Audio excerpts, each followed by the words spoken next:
They feared him across 3 continents. Politicians secretly answered his phone calls. Crime syndicates paid him tribute just to survive, and enemies whispered his name like a curse.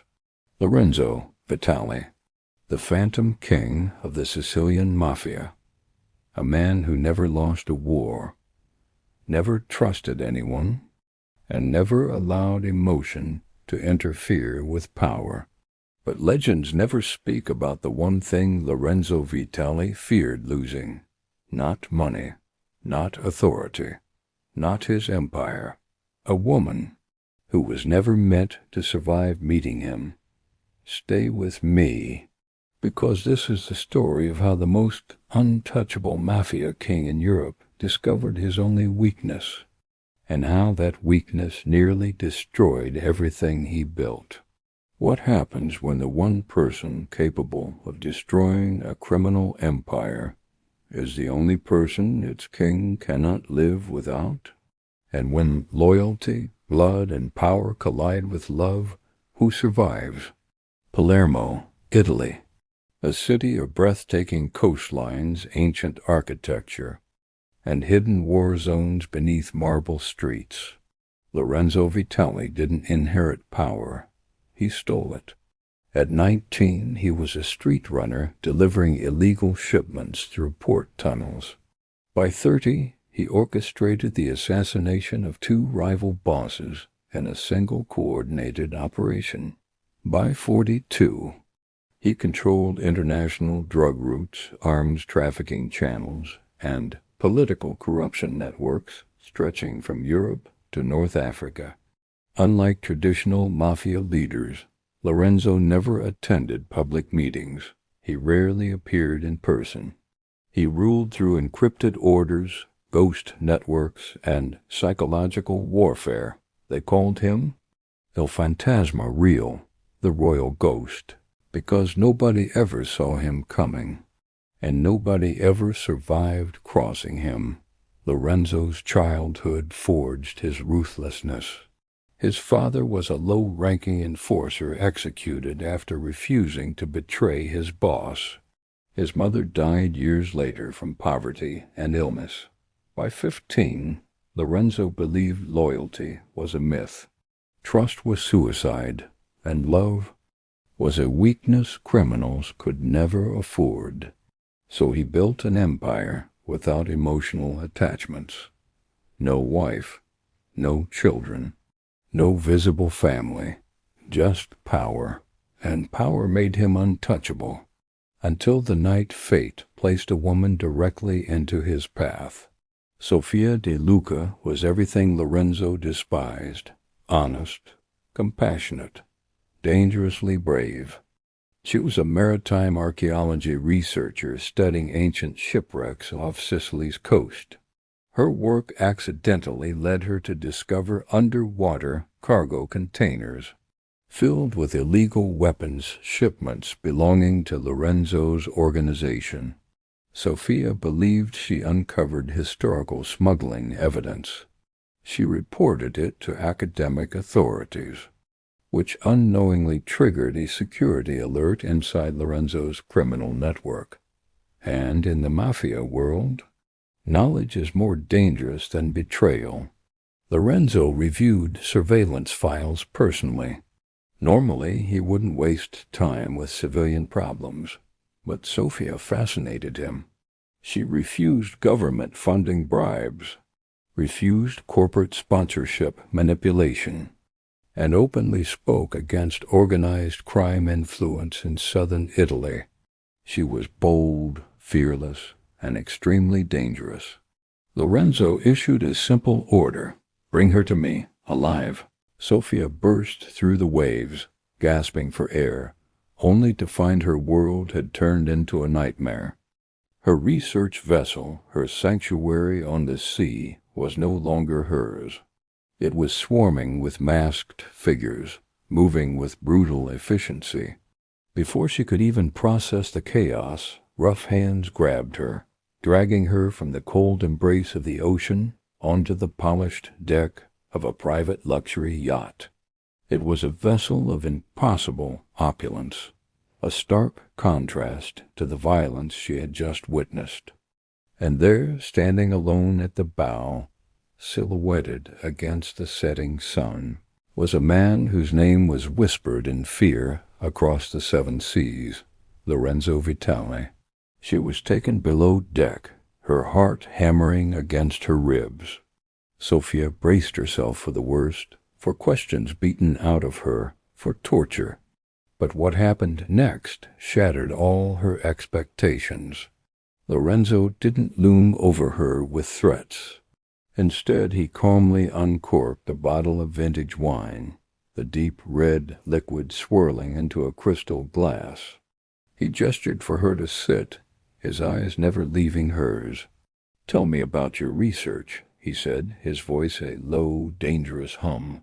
The sheer audacity of it ignited a fire in her. "What do you care about my research?" She shot back, her voice laced with defiance. "You're a criminal." For the first time in years, a genuine, startling smile touched Lorenzo Vitali's lips. It didn't reach his eyes, but it was there. The crew expected an execution order. His captain stood ready for the inevitable command. But Lorenzo's next words stunned them into silence. "Take her to the villa," he commanded. Not a cell, not a watery grave, but his private, heavily guarded estate. Sofia was a prisoner, but her cage was a paradise. The villa was a fortress disguised as heaven, with lush gardens and ocean views that mocked her captivity. Every day became a battle of wills. She argued with him about ethics, about his empire built on shadows, and to her astonishment, he listened. He didn't just listen. He engaged, challenging her views, defending his own. One night, a violent storm raged outside, mirroring the tempest between them.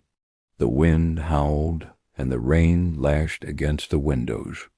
In the flickering firelight, the mask of the untouchable king finally slipped.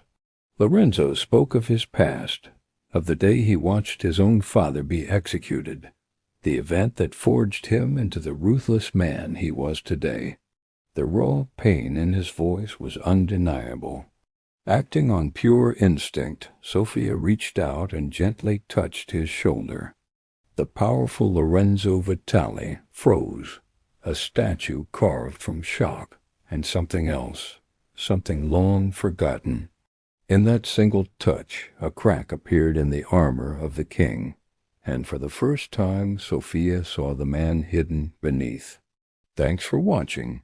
Be sure to subscribe for the next chapter of their story. Welcome back to our breakdown of the Crimson Crown. In the last part, Sofia stepped into the lion's den, becoming the new face of the Vitali Empire. But a queen's reign is never peaceful, and the whispers have already begun. Inside the sprawling Vitali organization, doubt is a poison spreading fast. Marco Bellini, a man who has always coveted the throne, watches Sofia with a hawk's eye. He sees her not as a leader, but as an outsider, a weakness.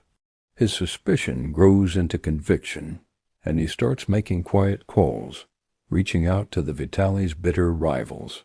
The stage is being set for a betrayal. The first move is made on a quiet evening. Sofia is at dinner, a rare moment of calm, when the calm is shattered by the glint of a sniper's scope. A shot rings out. But before it can find its mark, Lorenzo moves like lightning, shielding her with his own body.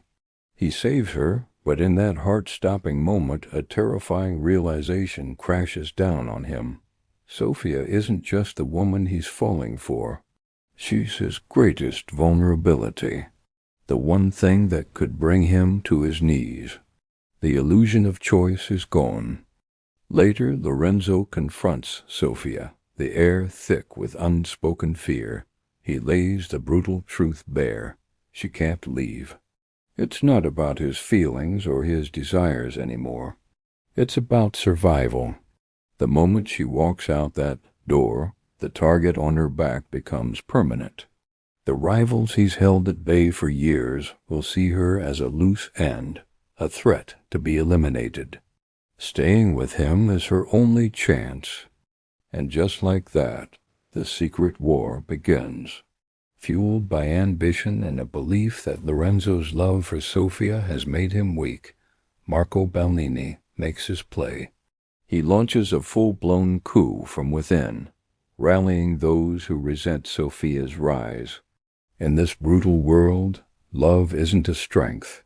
It's seen as a fatal flaw, an opening for an enemy to strike.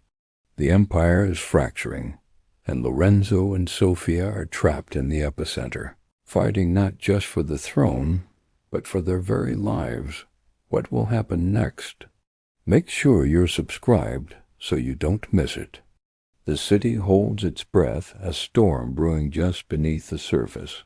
Lorenzo, the Phantom King, sits on his throne, but the crown feels heavier than ever.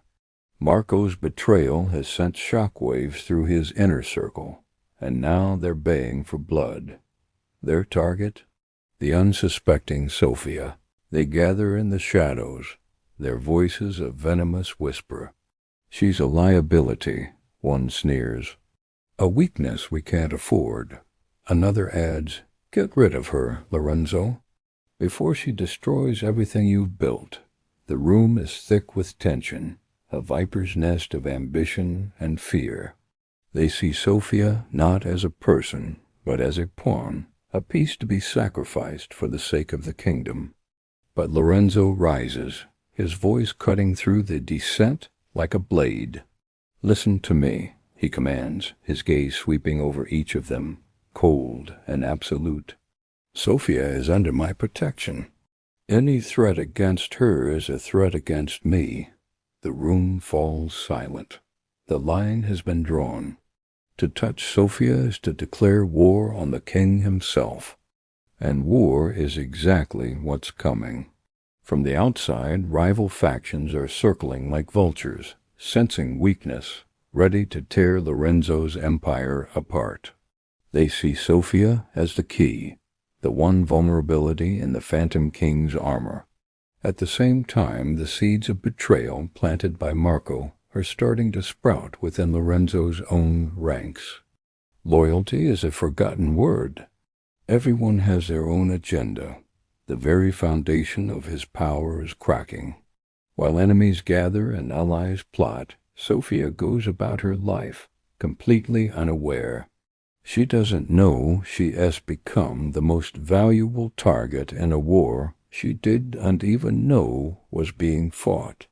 She is the eye of the hurricane, a calm center in a world of chaos that's about to consume her.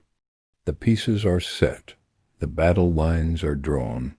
The Phantom King is preparing for the fight of his life, a war on two fronts, against the enemies at his gates and the traitors within his walls. The war for the city has begun, and Sofia is right in the middle of it. Is she just a hostage in this deadly game, or has she become the king's ultimate obsession? The answer lies in the battle to come. Find out what happens next in Part 2. Make sure you're subscribed and hit that like button. Let me know in the comments what you think will happen. Thanks for watching.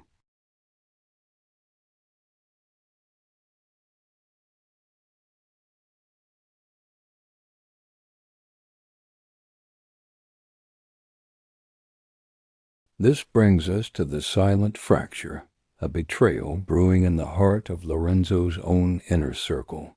Meet Marco Bellini, the architect of Lorenzo's rise, his most trusted strategist.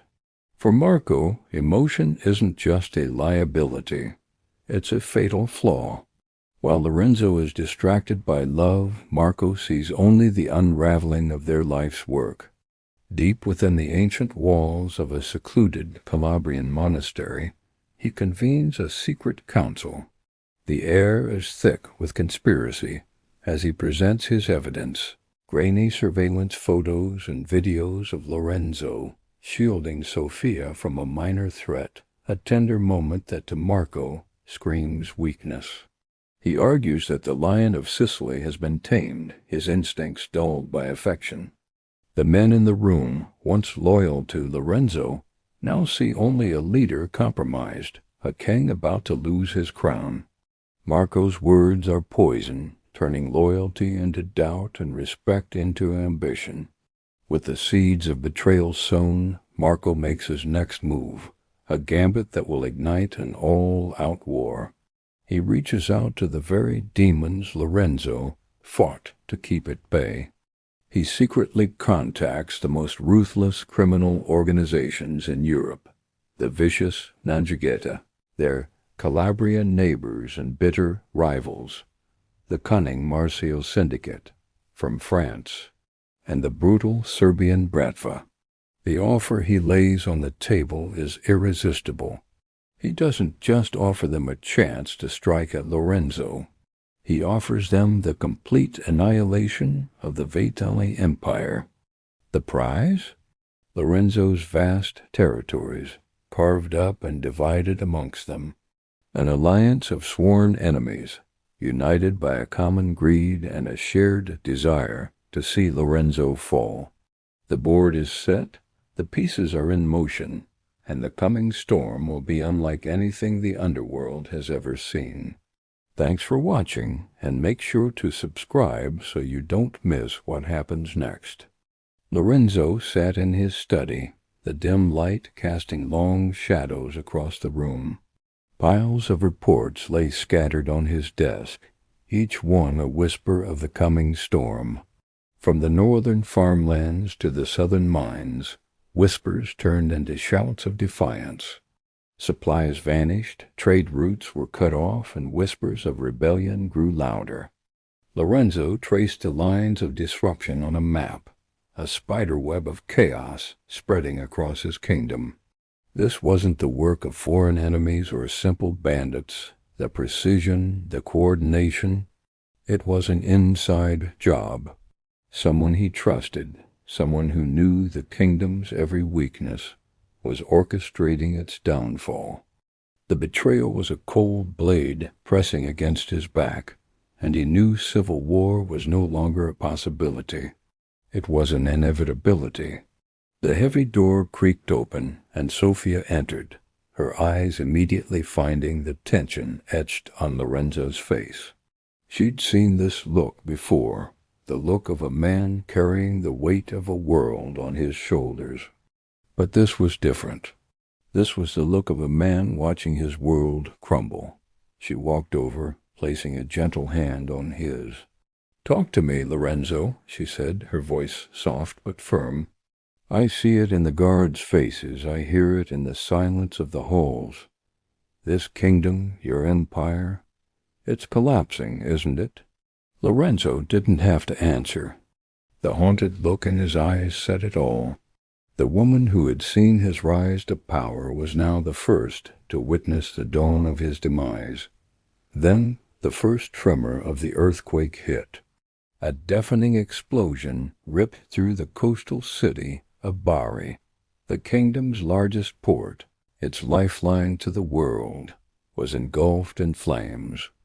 Before the smoke even cleared, messengers arrived, their faces pale with horror.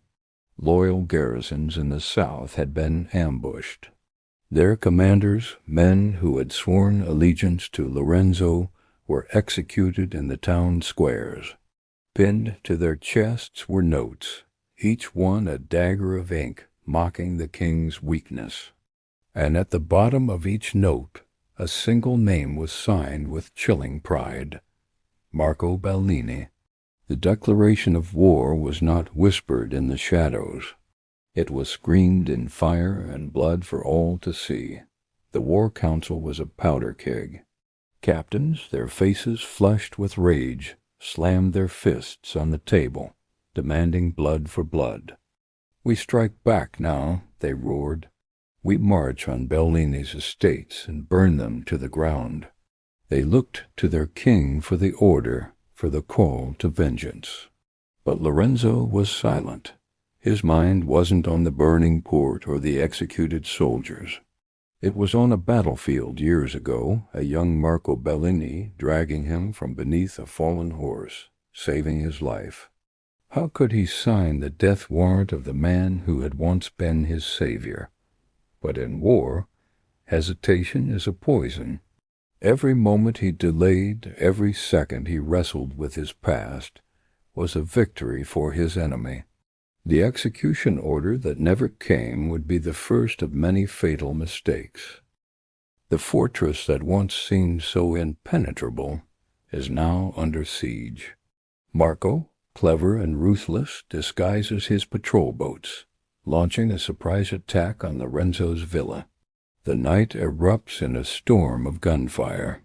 In the chaos, Lorenzo grabs Sofia, pulling her into the labyrinth of tunnels beneath the estate.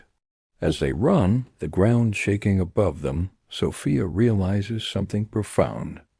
Lorenzo isn't just protecting his empire. He's protecting her.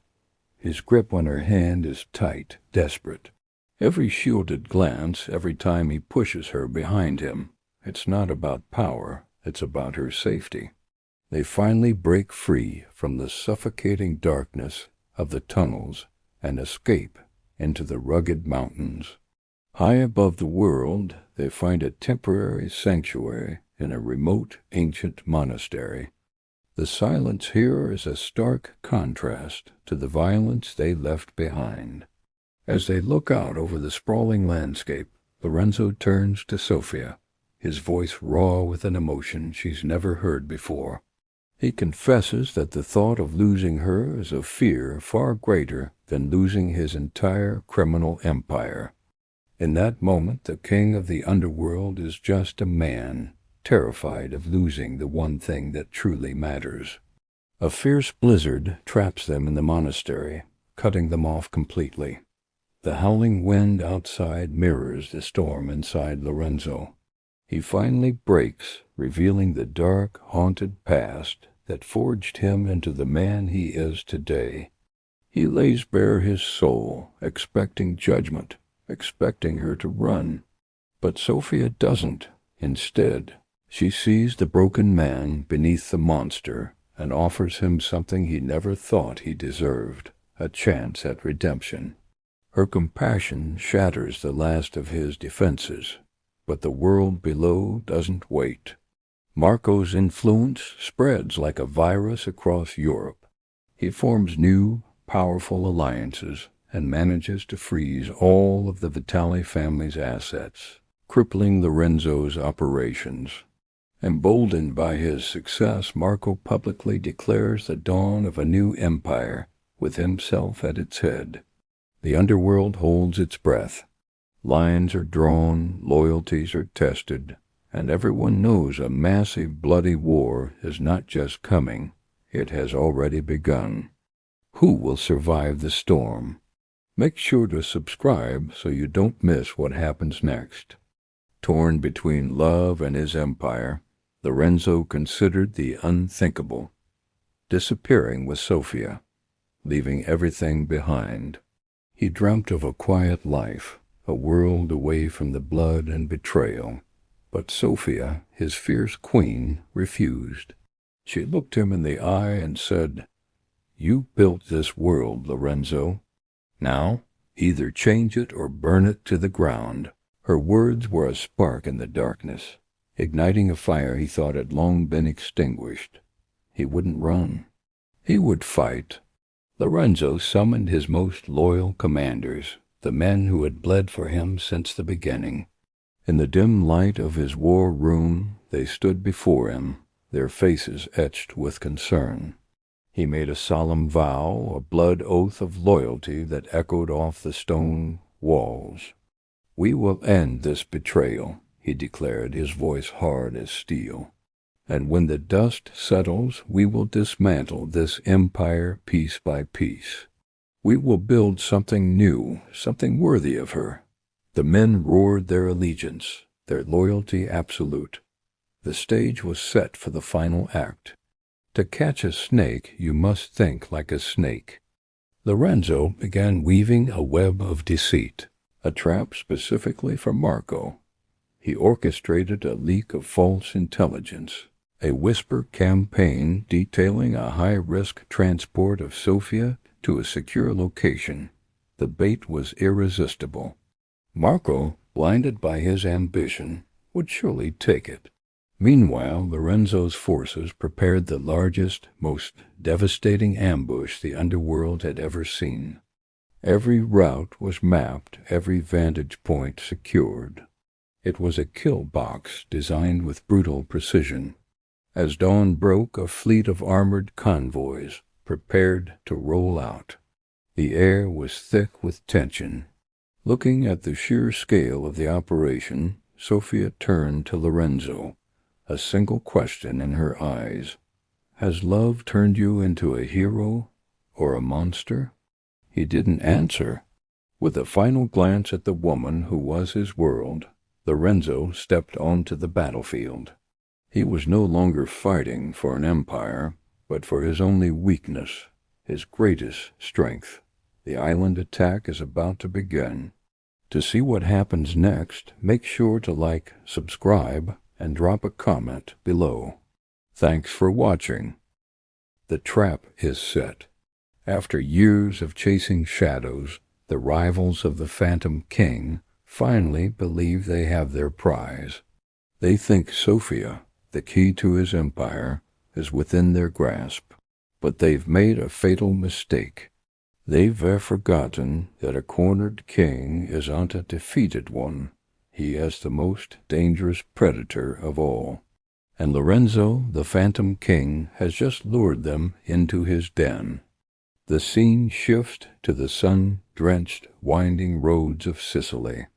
A convoy of black armored vehicles cuts through the landscape like a dark omen. Inside a command vehicle miles away, Marco Belnin watches the live feed, a smirk playing on his lips.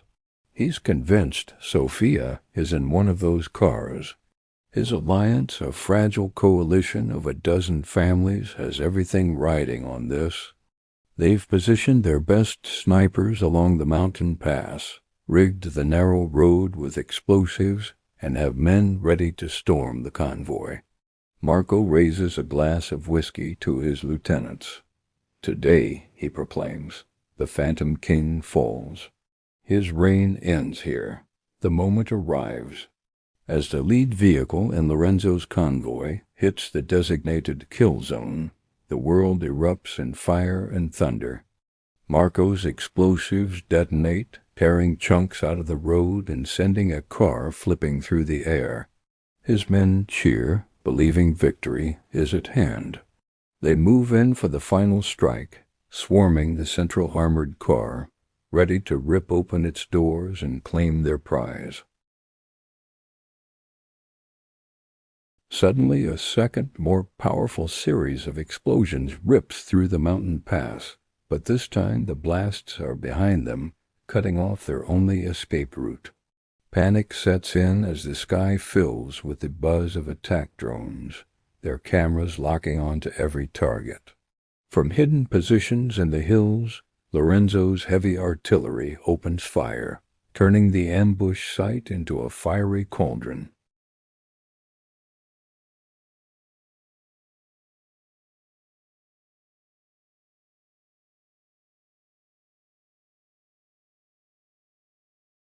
Thanks for watching. If you're hooked on this story, make sure to subscribe and hit that notification bell so you don't miss what happens next. See you in the next chapter.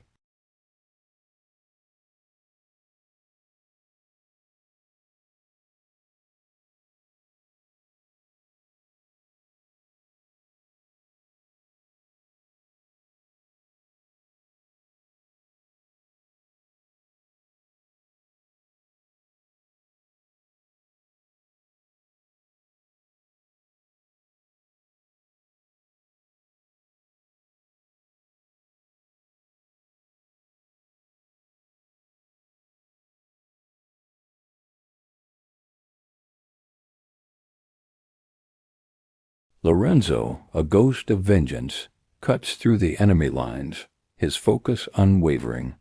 Every step he takes is a step closer to his traitorous brother.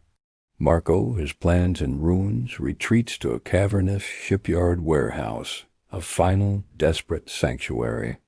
But there is no escape. Lorenzo follows, entering the dimly lit space alone.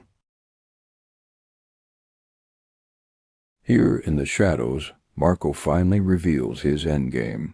He didn't just want power.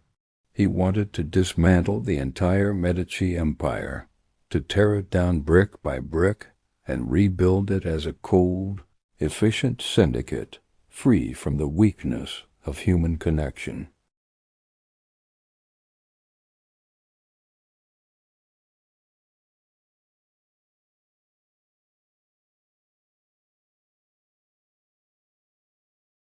The air in the abandoned warehouse was thick with betrayal. Lorenzo and Marco, once brothers in arms, now stood as bitter enemies. The silence shattered as gunfire erupted, a brutal dance of bullets and desperation. Both men took hits, gritting their teeth through the searing pain. Dust and debris filled the air, but Lorenzo's resolve was like steel. He pushed through the agony, his movements fueled by a singular purpose, Sofia. He closed the distance, disarmed Marco, and finally had him at his mercy. Marco, bloodied but defiant, spat out a chilling prophecy. He sneered, telling Lorenzo that killing him would be a hollow victory. Even in death, his network would endure. The Empire was already a ghost, and Sofia would never know a moment's peace. She would be hunted forever, looking over her shoulder. The words hit Lorenzo harder than any bullet. He looked at the man he once trusted, a man who now held the key to Sofia's safety, and a terrible realization dawned. He needed Marco alive. In that moment, Lorenzo made the king's hardest choice. He lowered his weapon, not out of mercy, but out of necessity. Sparing Marco was the only way to unravel the web of threats that still lingered in the shadows. But what was left to protect? Back in his command center, the truth was laid bare.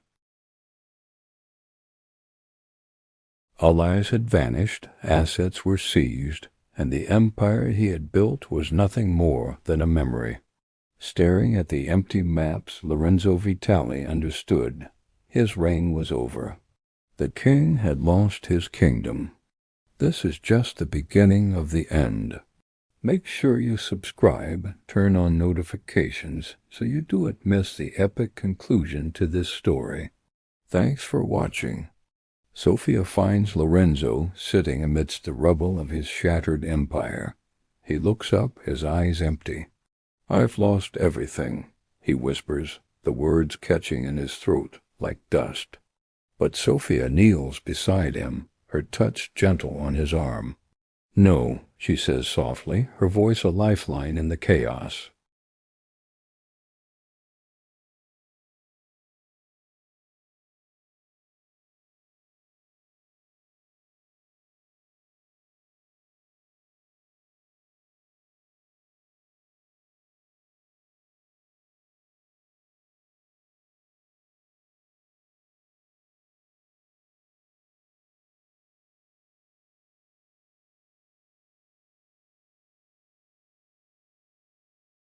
Alliances he once commanded have crumbled, and former allies now see him as nothing more than a prize to be claimed.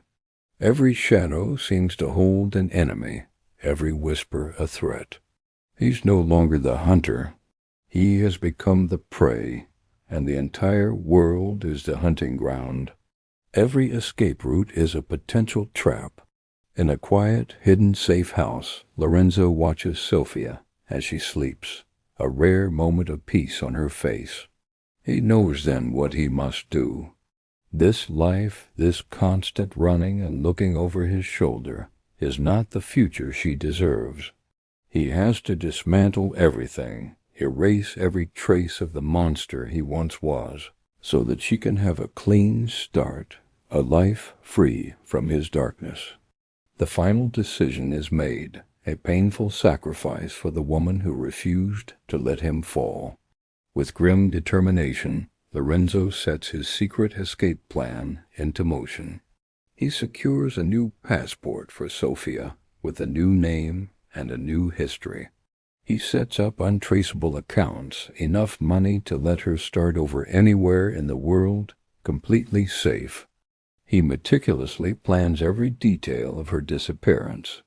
But as he lays out the documents on the table, a stark reality hangs in the air. There's only one passport, one plane ticket. He's planning for her to vanish, but he has no intention of going with her. This is his final act, his way of setting her free, even if it means losing her forever. Thanks for watching, and be sure to subscribe for the next part.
In the ashes of his fallen empire, Lorenzo Vitali was a ghost. He'd won the war but lost everything he fought for. Now he was the most wanted man in the world, hunted by both the law and the underworld. His enemies were relentless, but his greatest fear wasn't for his own life. It was for Sofia. She believed they were just hiding, waiting for the storm to pass. She had no idea he was planning to disappear forever, leaving her behind to keep her safe. This is part 4, the ultimate sacrifice. He brought her to a secluded island, a sanctuary of white stone villas, nestled among ancient olive groves. The air was warm, scented with salt and wildflowers. To Sofia, it was a temporary haven, a place to catch their breath. But for Lorenzo, every sunset over the turquoise water was a painful countdown to their final goodbye. This wasn't a hideout. It was the last chapter of their story, a paradise meant to be a memory. Here, far from the blood and chaos of his old life, a different Lorenzo emerged. He shed his armor, walking barefoot on the warm sand, the weight of his past momentarily lifted.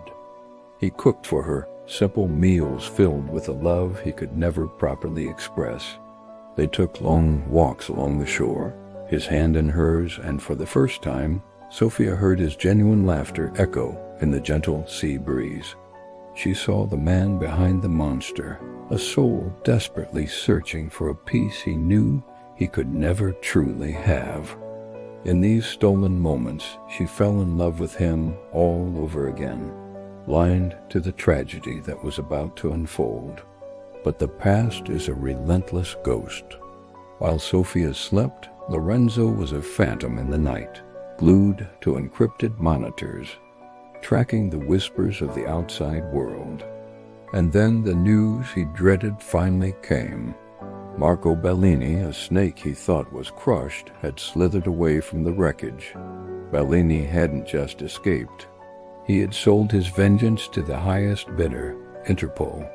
He handed them everything, every secret, every sin, every detail of Lorenzo's life.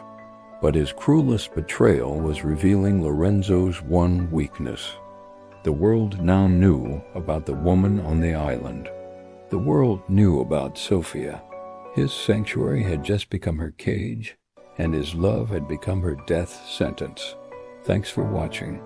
Don't forget to like this video and subscribe to see what happens next in the final part of Lorenzo and Sofia's story. See you in the next one. The walls are closing in. Assassination contracts are out on Sofia, and every ripple in the Mediterranean feels like a threat. Mercenary teams, ghosts on the water, are hunting her. For Lorenzo, the man who built a fortress around their love, the realization dawns like a cold, gray morning. The island, their sanctuary, is no longer safe. It's a cage, and the hunters have the key. He knows Sofia. He knows her fire, her stubborn refusal to run.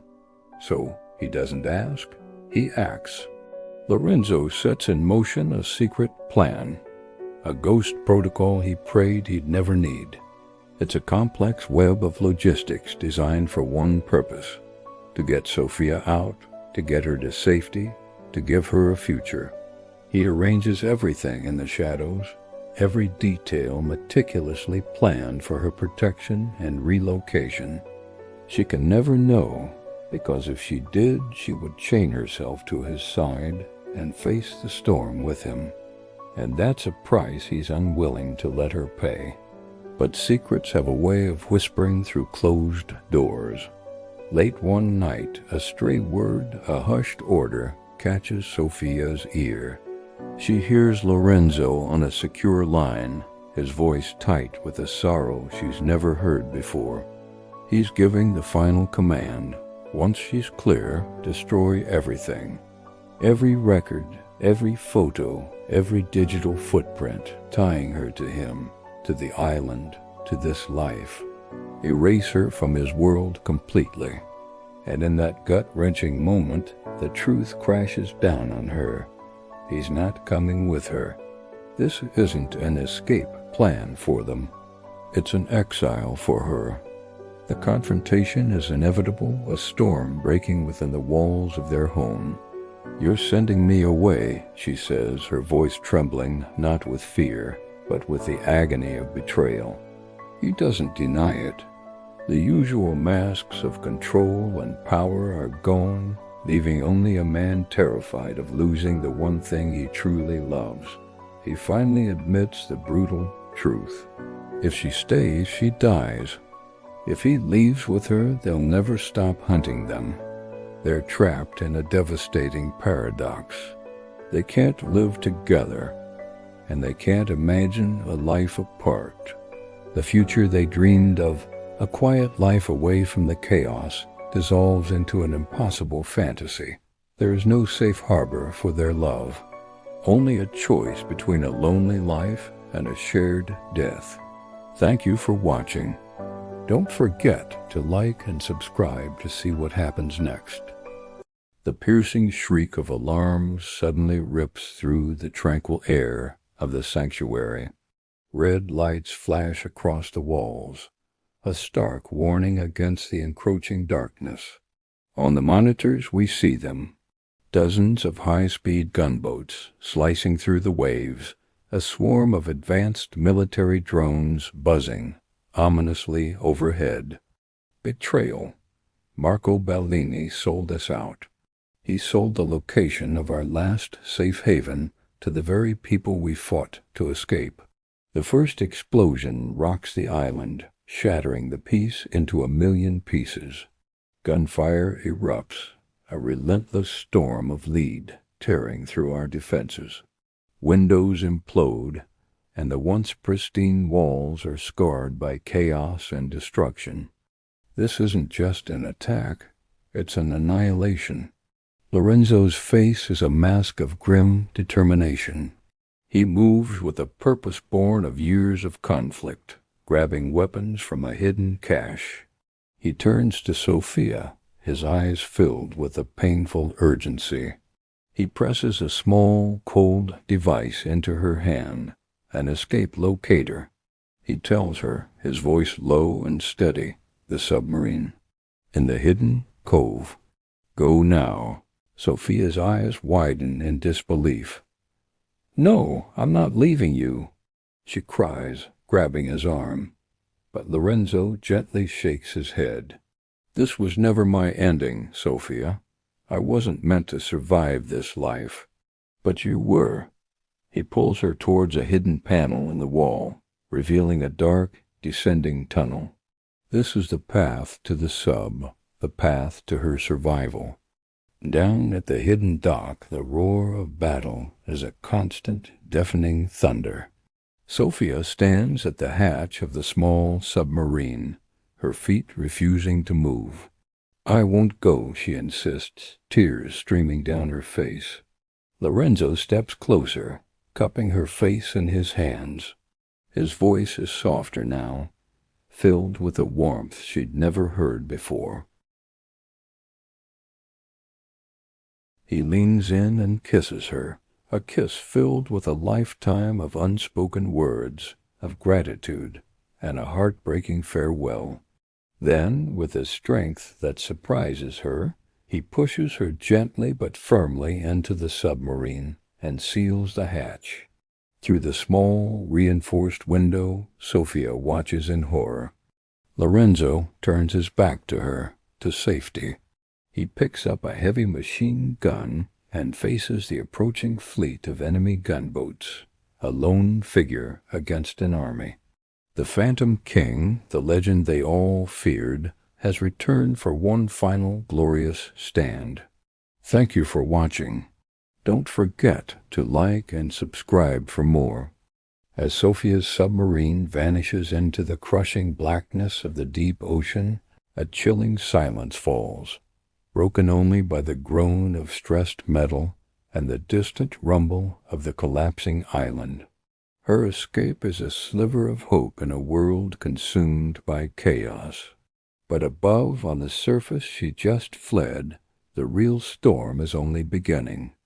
The island fortress, once a symbol of impenetrable power, is now a crumbling tomb. Waves crash against its fractured foundations, and fire licks at the sky from its highest towers. It's a scene of utter devastation, the end of an era. And in the heart of this apocalypse, mercenary forces swarm the shores. They pour from their assault craft like a relentless tide, weapons ready, their faces masked and merciless. Their mission is simple: to erase every trace of Lorenzo Vitali and his empire. They move with brutal efficiency, their boots stomping through the rubble, their only goal to find and eliminate the man who dared to defy them. They expect to find a broken man, a king without a kingdom, cowering in the ruins. But they are about to find something else entirely.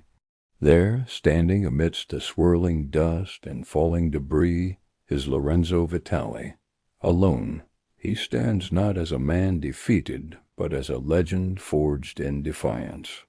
His suit is torn, his face streaked with grime and blood, but his eyes burn with an unyielding fire. He holds his ground, a lone warrior against an army, the last bastion of a promise made. As the first wave of soldiers closes in, history itself seems to hold its breath, posing a final, epic question. Will he fall here, a martyr who died protecting the woman he loves? Or will he carve out a final, bloody chapter, creating a legacy of defiance that will echo through eternity? His story is not over. He stands alone against an army. Is this the end or the beginning of his legend?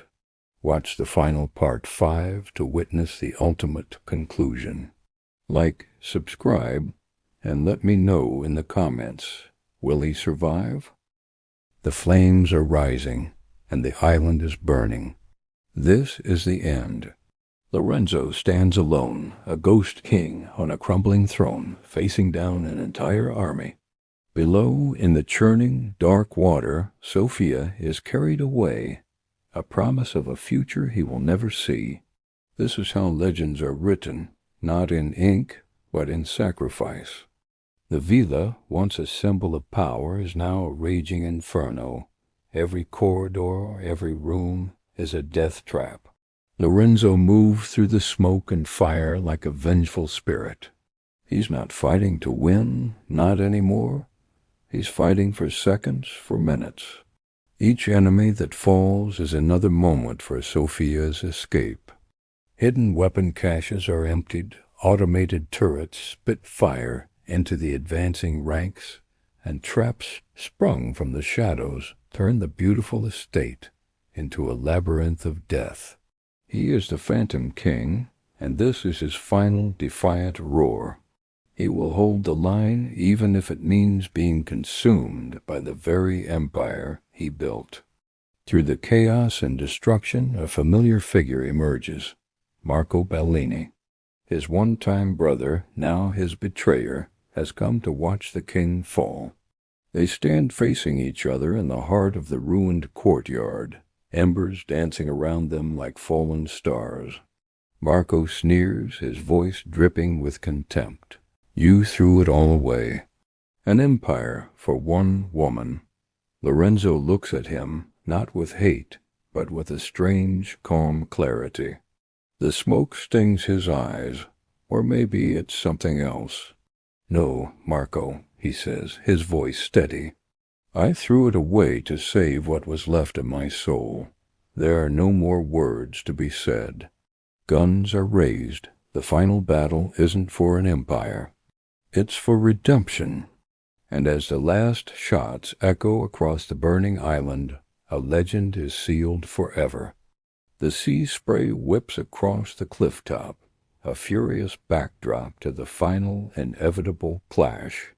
Two figures, once brothers in arms, now stand as mortal enemies. Marco's voice is laced with a bitter regret. You could have had it all, Lorenzo. The world at your feet. He gestures to the horizon, a king offering a kingdom. But Lorenzo's eyes are distant, fixed on a memory, on a future he chose over power. A small, sad smile touches his lips. The world is nothing without her, he whispers, and with a click, the fate of the fortress is sealed. A deafening roar shatters the air as the ground trembles. The fortress, a monument to their shared ambition, crumbles into the raging sea below. On the very edge of the abyss they grapple, a chaotic dance of desperation. The stone beneath Marco's feet gives way. He scrambles, his fingers clawing at the ledge. For a breathtaking moment, Lorenzo's hand is the only thing between him and the churning waves. Marco's eyes plead, but Lorenzo's are cold steel. My loyalty died the day you betrayed me, he says, his voice barely a whisper against the wind. And then he lets go. Marco's scream is swallowed by the ocean. Silence falls, broken only by the crashing waves. The fortress is gone. Lorenzo stands alone, the last sentinel on a ruined cliff. He can hear them coming, the closing circle of his enemies. His weapon is empty, his body bruised and exhausted. But as he looks out at the endless sea, a profound peace settles over him. Sophia is safe. That was the only victory that ever mattered. In this final moment, with the enemy at his back and the sea at his feet, he is not a fallen warrior, but a king who has won his true war. This is the end of his story, a tale of sacrifice, betrayal, and a love that was worth more than any empire. Thanks for watching. Lorenzo's final message flickers to life on a screen deep beneath the waves. A ghost in the machine speaking to Sophia one last time. His voice, steady but filled with an emotion she's never heard before, echoes in the small cabin. He tells her she gave him a life he never deserved, a glimpse of light in a world of shadows. He doesn't ask for forgiveness, only for her to live for both of them, to find the peace he never could. His final words are a quiet, heartbreaking, I love you. Then the world watches as the island fortress, the heart of an empire, is consumed by fire and molten stone. A volcanic eruption, a force of nature, claims the Phantom King. The news reports call it a catastrophic event. But for those who know, it's the end of an era. Lorenzo Vitali, the man who held the world in his hand, is gone, buried beneath the very monument he built to his power. There is no body to recover, only the legend, now sealed in rock and ash forever. In the aftermath, the empire crumbles. Without its king, the intricate network of syndicates falls into chaos.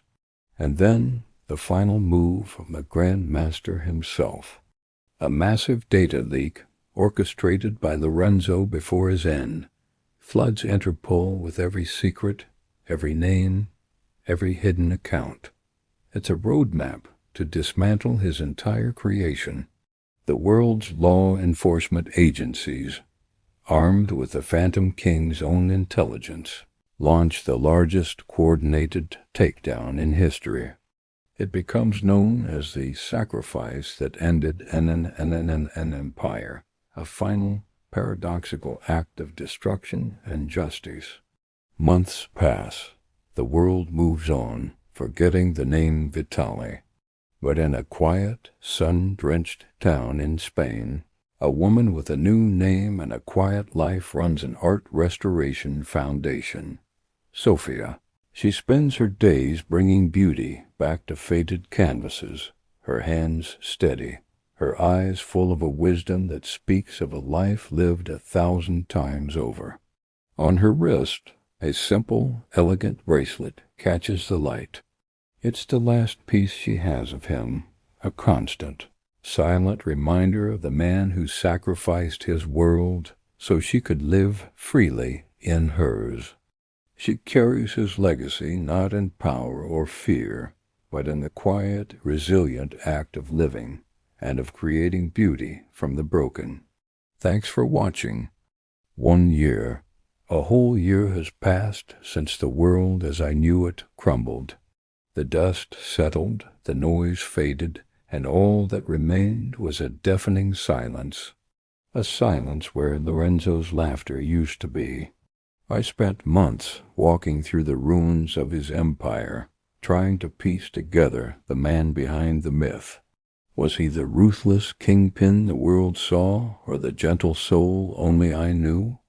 I replayed every memory, every whispered promise, every stolen glance, searching for an answer. The city he built felt hollow, a gilded cage without its master. His enemies were gone, his legacy secured, but at what cost? His absence was a wound that refused to heal, a constant ache in my heart. Then, today, a package arrived. No return address, just my name scrawled in a familiar, elegant hand. My fingers trembled as I opened it. Inside, not jewels or deeds, but architectural sketches. It wasn't a skyscraper or a fortress. It was a villa, nestled by the sea, surrounded by gardens, a place of peace, of sunlight and quiet mornings. It was the home we dreamed of, the one we talked about on those rare nights when the weight of his world lifted, and we were just a man and a woman in love. Tucked inside the blueprints was a small folded note. Just a few words. If you ever build this, I will be home. Tears streamed down my face, blurring the ink, but for the first time in a year they weren't tears of sorrow.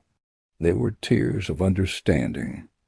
He didn't build his empire for power or for glory. All the battles, all the sacrifices, it was all for this, for a chance at peace, even if he couldn't be there to share it. Standing here on this cliff with the sun setting over the ocean, I finally understand. Empires rise and fall. Fortunes are won and lost. But this love, this is the true legacy. He became a legend not by conquering the world, but by sacrificing it for love. And in his sacrifice he found a way to come home. Empires have beginnings and they have endings. But some legends, they never die. Lorenzo became immortal, not in the monuments of stone and steel he built, but in the love he left behind. A love powerful enough to tear down an empire and strong enough to rebuild a life. Thank you for following this journey. Let me know your favorite moment in the comments, and be sure to subscribe so you don't miss the next legend we uncover.